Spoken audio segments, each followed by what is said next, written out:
Life in America has begun to collapse. It's been collapsing for a long time, and I don't think it's a bad idea.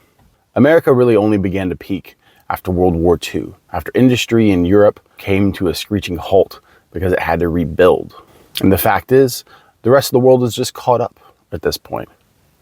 Whatever reason there was for America to be the great leader of the world has long vanished. There's no reason for it to be the global hegemon simply because it has the strongest military when it has no core philosophy that will drive the world forward.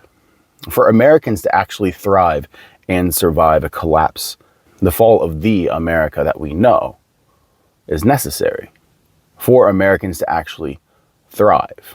Because what can Americans do in this current system that we live in? What can Americans do in the America that we've come to know? To try to succeed in America, to try to have a life in America, just to try to live your life is fighting against the current. Let the current take this country away. Let it become something new. Let it become a new United States, one that's actually for the people, not just one that's for the rich, because that's what we have now. Life in America has become a life without any true purpose except the mad scramble for wealth. But there's no wealth left in America. All the wealth has been consolidated. All the wealth has moved in one direction, and that direction is away from the people in America. If life is collapsing in America, then I say welcome to the collapse. Welcome to the fall. And let it be glorious. And let the people actually have an opportunity to take back the country that is rightfully theirs. This is a country that was made for the people, by the people. And it's time for it to be for the people again. And the only way that can be made is for a new America to rise. So let it burn. Let it burn and let the people build again. It comes across as doomy and gloomy, and I know that. But I don't think so. I think Americans are a very resilient people, but we've not had a reason to show just how resilient we can be. Americans largely have forgotten where we came from. We've swallowed so many politicized narratives that were constructed and placed within the American psyche that it's led the American people to forget just what they're capable of, and people in general, what they're capable of. This is one of the reasons why so many immigrants come to this country and thrive while Americans find themselves struggling again and again and again. It's not something inherently wrong with people. It's just how the American people have been indoctrinated to believe that there's nothing that they can do, that they're simply a cog in the machine. But the inevitability of the collapse, I think, tells us one thing, that the Deus Ex Machina is real. That no matter how bad a system can get, the people can thrive. The spirit that once filled us to build this great country is still within us, but it is hidden and suppressed. And I think that through the great hardship that Americans will face during the collapse of America, that spirit and that self-awareness will once again be reborn in our ethos of what it is to be an American. And I think that this is a great thing. I think that this is something that we should all look forward to, because this definition of what it is to be an American now, this definition of what America is supposed to be, is one that will always fail the people of America, because in the end, it's just not meant for us. America wasn't built in Washington, D.C., nor was it built on Wall Street.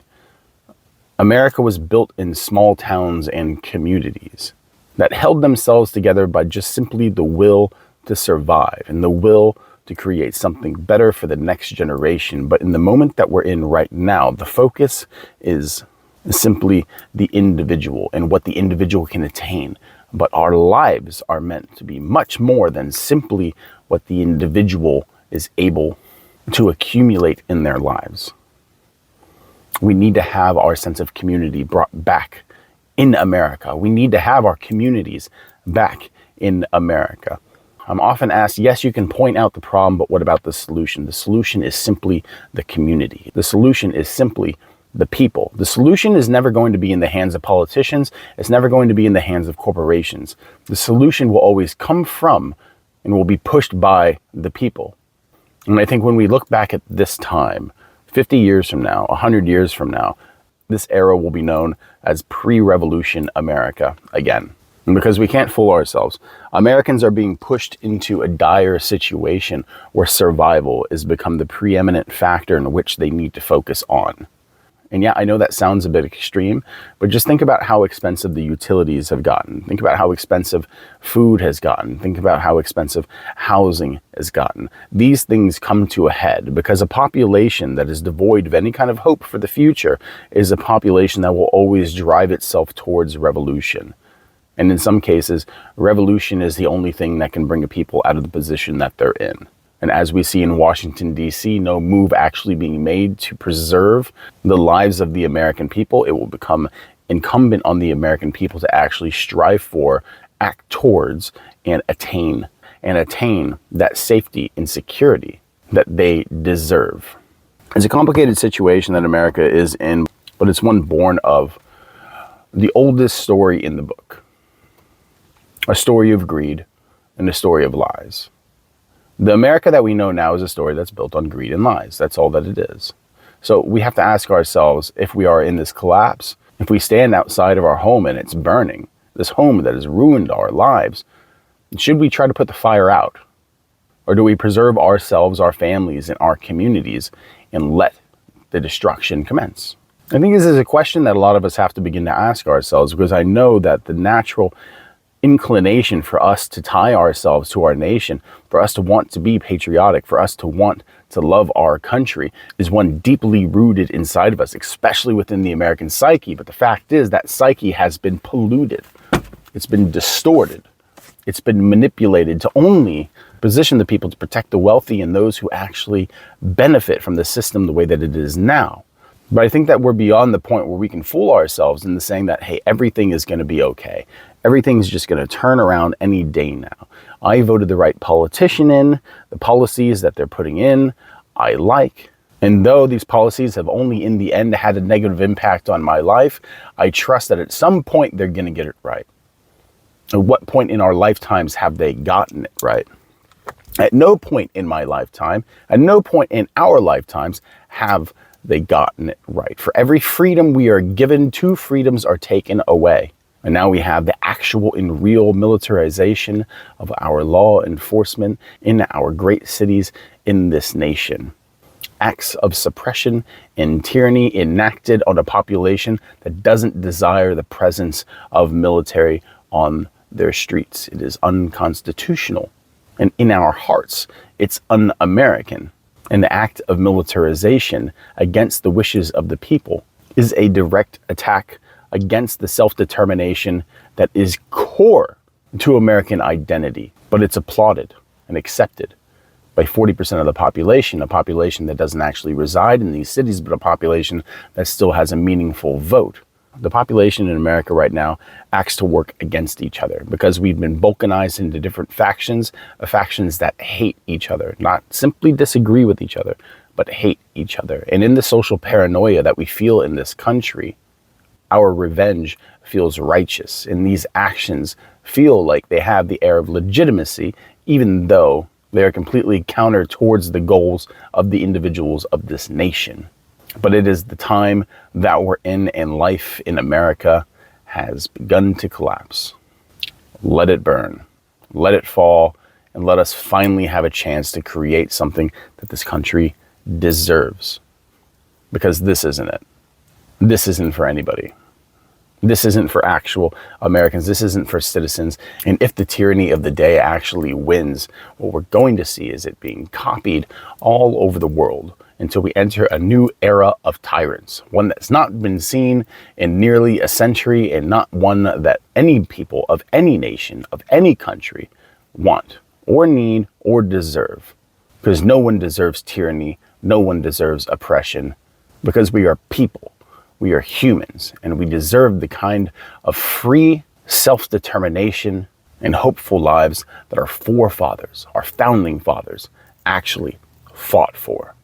I'm proud to have served my country. I'm proud to be able to call myself a Marine, but Would I serve under these conditions now? Is this the leadership in which I would join the military? Would I walk into the recruiter and say, sign me up?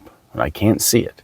I feel like to join the military now is to join the fight against your own people, because we have no external wars going on at this moment, though we're being pressed into those. Although it looks like a new front may be opening up in South America with a deployment of 20,000 troops to Venezuela. Perhaps another great distraction will slow the collapse of America just a little bit more as we hold on to the feigned patriotism of the past and the pursuit of false freedom implanted in populations that have grown to disdain us in our way of life. We will begin to convince ourselves once again that our way of life is superior to everyone else, while at the same time, to live a life in America has become a depressing one where you squeak by until eventually you crawl inside of a coffin. There is better ways to live our lives. Travel this world enough and you'll see it. The best life for American people isn't in America because it's not for the American people anymore. This is why I vociferously say that you should go pursue the best life that you can abroad.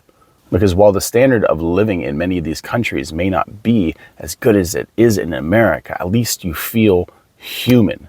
You feel like you can actually pursue some kind of hope, some kind of dream, and you actually share a truth with the people around you. The cause in which we wrap our lives around isn't simply one of self-serving. I've seen this in many countries, and it's something to be envied, and it's something to be witnessed if you've only lived a life in America and you've only lived in a time where we've worshipped the individual. The people's time in America will come again. I just hope it's sooner than later. Because as the old adage goes, I hope the worst times happen in my lifetime so that my children don't have to see them. And I have kids. And so that call to action actually has relevance now in a way that it never has before for me. And I think that it's becoming more relevant. And I think that that fire is beginning to be kindled in many people in our nation now. I hope that we can actually see the change in our lifetime so our children don't have to deal with it. But yes, life in America has begun to collapse, and it's only just begun. Take care.